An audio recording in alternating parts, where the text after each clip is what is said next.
Hello, everybody. Ni hao, and welcome back to the Wine with Jimmy portal. A pleasure to have you on board, and welcome to the second part of the Chinese series for the WSET Diploma.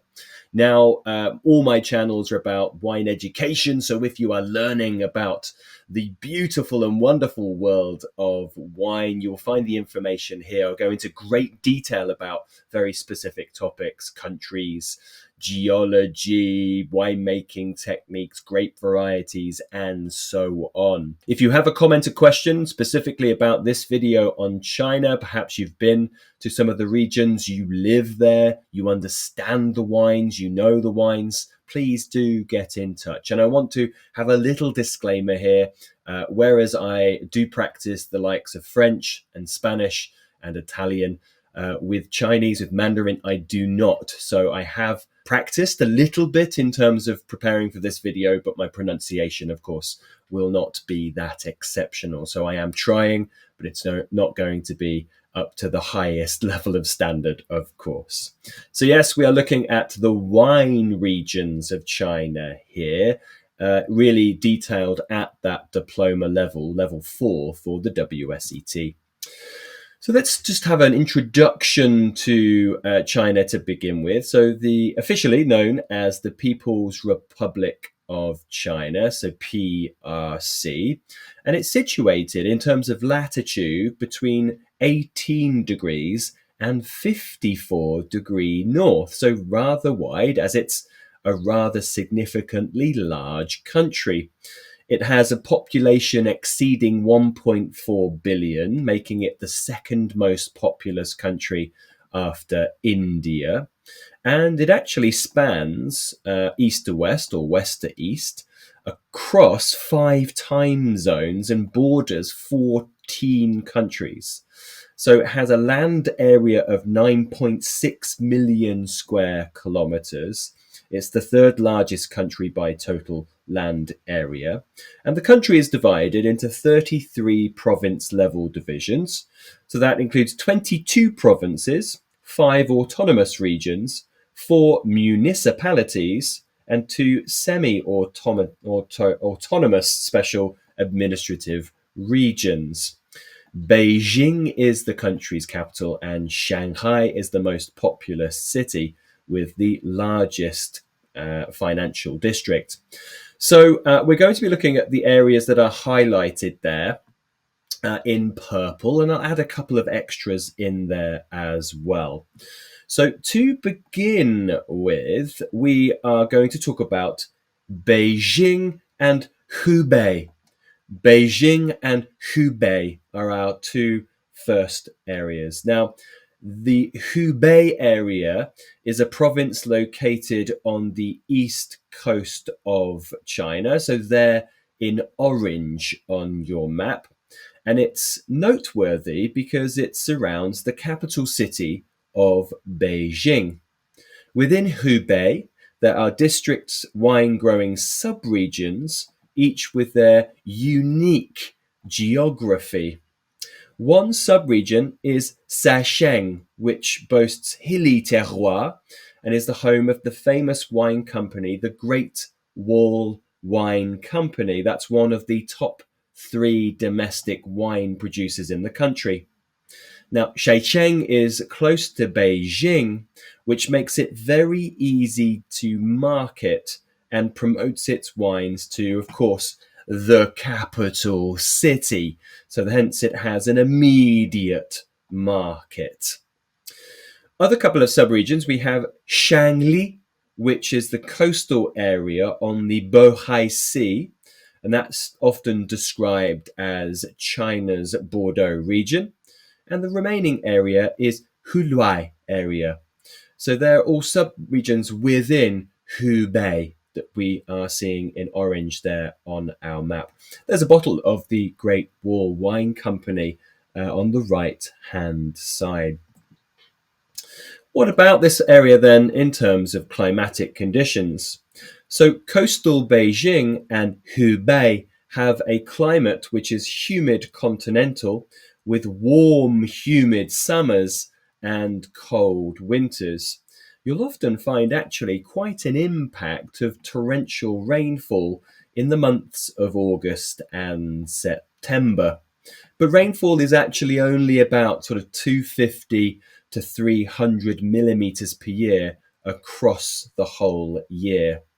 Now, being off the Bohai Sea, we'll notice we get cool Pacific breezes that moderate the warm temperatures and help reduce the overall humidity. But that being said, humidity is a factor here, and fungal disease pressure in summer certainly can be heightened, certainly with torrential rain that can happen in August and September.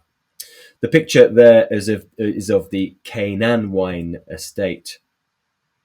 Further on Beijing and Hebei, older vineyards were often planted on the flat land with poor drainage and fertile soils, which resulted in excessive yield, certainly with denser canopies and certainly just large productions and uneven fruiting zones. This meant poor fruit quality.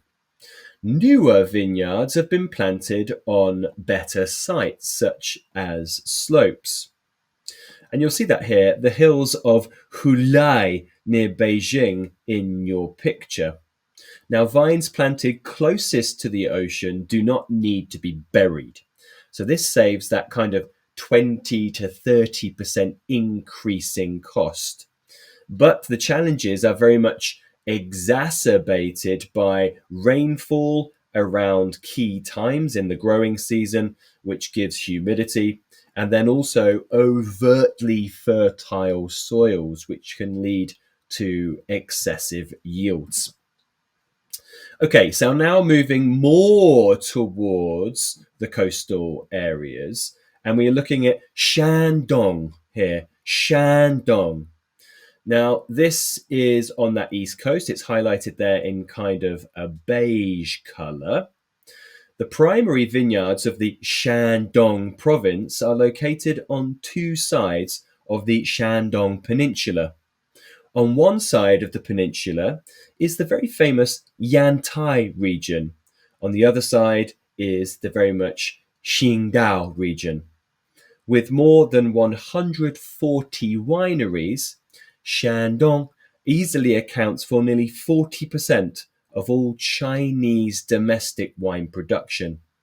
And the Yantai subregion is certainly famous nationwide for higher quality.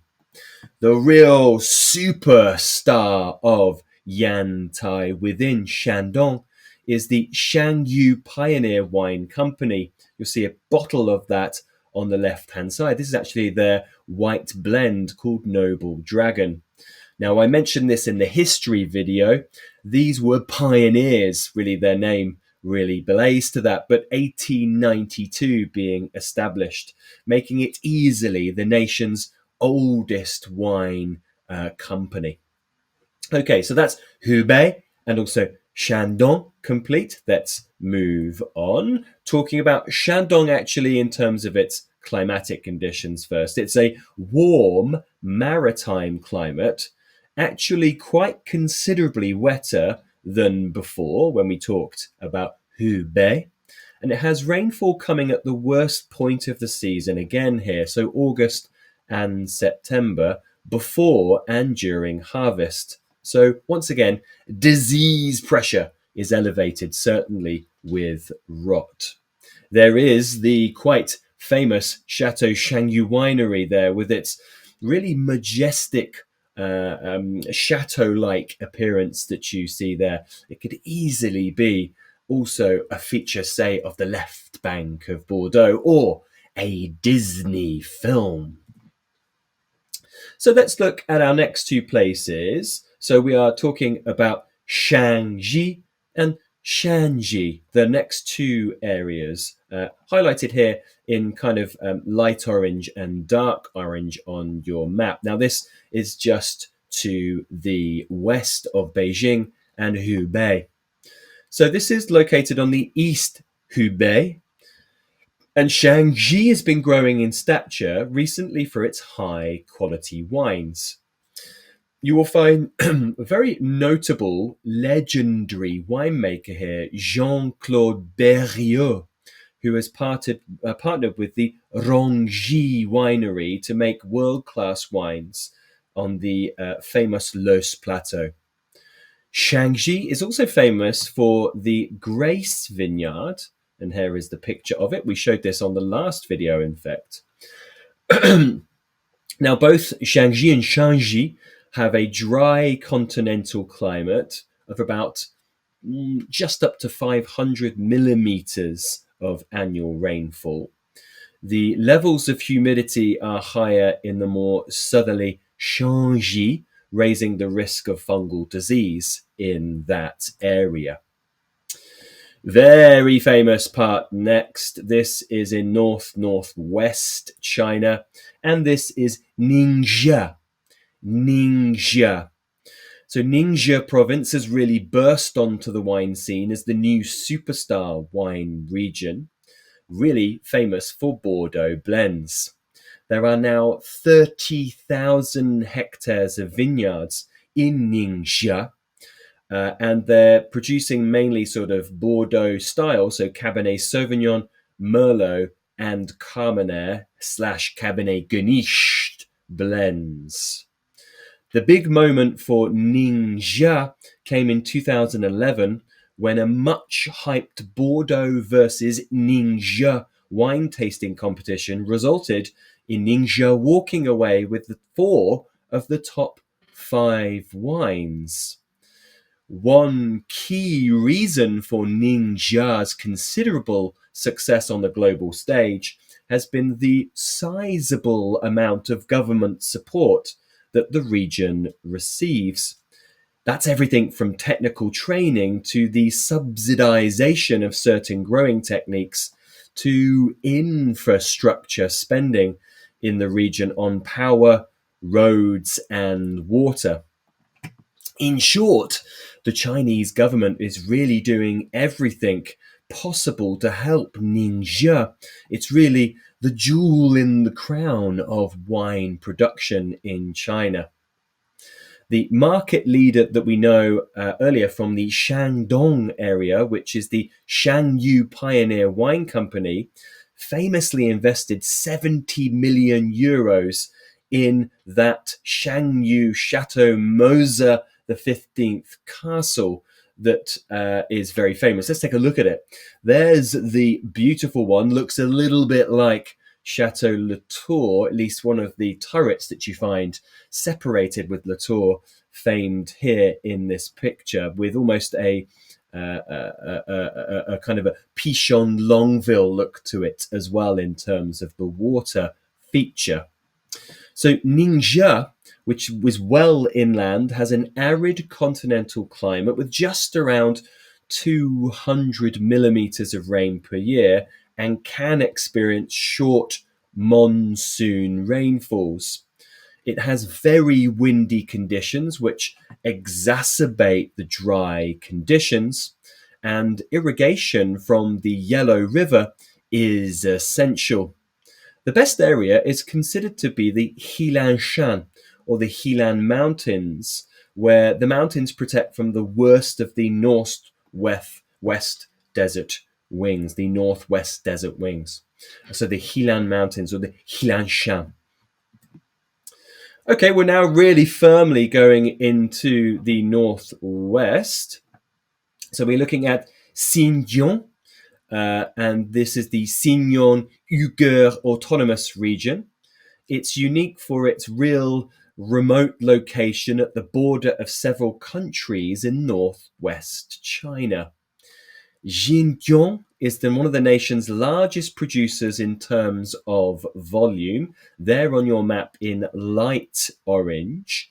It has mountainous and hilly terrain, which really makes the logistical side of transportation in and out of the province very difficult and costly. The best wineries in Xinjiang are located in the north and south slopes of the Tian Shan Mountains. On the north slope is the Manas Basin, and on the south slope is the Yangtze Basin. In addition, there are wineries located in the eastern part of the province near Turpan. That's the Turpan Basin. We'll look at that very closely. That's on the western border. And there's another area here in dark orange, which is called Gansu. Gansu has a long history of winemaking, but really it's a little bit more sheltered, a little bit more remote, and has very real logistical transport issues in Gansu. Let's have a look here. So Xinjiang is extremely dry with only around up to 80 millimeters of rain per annum in many areas. And the winter snows here can arrive as early as the beginning of October, which therefore creates a very short growing season. Xinjiang also suffers from very windy conditions. Frost is also a problem, not only in spring, but also in early autumn, certainly in southern Xinjiang, where vines are at high altitude, at around 1100 meters or higher. Despite these difficulties, the dry conditions, which reduces the need to spray, the availability of water from melted snow from the Tian Shan, the Heavenly Mountains, and the warm climate enable high production right here. Much of the wine here is sold to wineries in eastern regions. Gansu next door is also very dry, has a shorter growing season, and is slightly cooler than Xinjiang. There is a picture of the Turpan Valley vineyards in the picture. And then our last region to look at for our short burst look at China is Yunnan. Located in the southern west part of China, Yunnan is home to a small number of wineries, all of them quite dispersed through the region in yellow on your map. Now, this is in part due to the mountainous terrain and the hilly areas that make it rather difficult to cultivate the vine. Yunnan is home to several well-known wineries, most notably the bottle on your left-hand side, the Yunnan Red Wine Company, which is famous for its use of hybrid grape varieties to produce wines with very interesting or distinctive aroma flavor profiles. Recently, Yunnan has attracted the attention of foreign investors. You'll find French Louis Vuitton, Moet and Hennessy investing in the Shangri-La region located in the northwest part of Yunnan in order to grow organic grapes for red wine production at the Shangri-La winery. Also, you'll find the Spirit of Highland Winery, Baima Winery, Kangying Hong Winery, and Passong 1982, plus Hongjing Leader Winery too in this area. Now, what about the conditions? And that wrap up China for us. It has a subtropical climate. However, the vineyards are typically on slopes at high altitude. So you'll find 1,600 to almost 3,000 meters, including in the foothills of the Himalayas. This creates a moderating effect on temperatures and it reduces the humidity. There's a fairly long frost-free season, making it one of the few inland areas where vines do not have to be buried with in winter time. The picture there is of Yunnan Red Wine Company. Okay, let's look at a rather long Google Earth video of one of the largest countries in the world. So China, of course, huge, 1.4 billion people, stretching from 18 degree to 54 degree north parallel. There is our key city of Beijing, important for the Hebei province, which is very well known because of its proximity to Beijing. This province you'll see now on your map is coastal. It's a humid continental climate with low rainfall. Within there is a place called Shanxi, which is hilly and famed for the Great Wall Wine Company. Just looking at that now, this area. And then also Shanxi, which is often called China's Bordeaux region, which sits on the Bohai Sea. So we'll have a look now at Shangli. There you go. Now we're going to move on to the next prefecture, the next province, which is Shandong. So Shandong, it's a warm maritime climate. Just moving on to that now. And it has high rainfall because of its maritime climatic condition. It's on the east coast and it has two parts of a peninsula. About 140 wineries here, quite famous for the Yantai area that you'll see now on your screen. The Shangyu Pioneer Wine Company, founded here in 1892. The other side of the peninsula is the Qingdao area. Next, we'll look at Shaanxi and Shaanxi, the two prefectures close to each other. Going inland now, so these are continental zones, and these places here famous for partnerships with the French Jean-Claude Berrouot with the Rongzi winery, and the Grace Vineyard is in the Shaanxi area. We're going to focus on that now. It's continental, as mentioned, about 500 millimeters of rain per year in this area, the famed Grace Vineyard. Then we're going to go to Ningxia. Now, Ningxia has 30,000 hectares of vines in play. Bordeaux varieties, the most famous. Lots of government support. The government really wanting this place to be the crown of the jewels of China wine industry. There's Ningxia in yellow. Let's have a look at the Helan Mountains, which protects from the desert winds that comes from the northwest. You can see that behind that mountain range there. Just 200 millimeters of rainfall per year here, famed for the Chateau Moser XV Shangyu that you'll see on your picture here, a 70 million euro investment estate. Now we're going to look at the expansive Xinjiang, which is right in the northwest, large region, low export rates here in this province due to the restricted infrastructure. To the north, we have the Tian Shan Mountains, and the best vineyards are actually at the foothills of these mountains. This is an extremely dry area of about 80 millimeters of rain per year, so irrigation is essential, and it's also very windy and frosty. Our last one, right in the south, is the subtropical humid climate of Yunnan. And we'll look at that shortly. Sorry, the Gansu there follows with the Xinjiang area.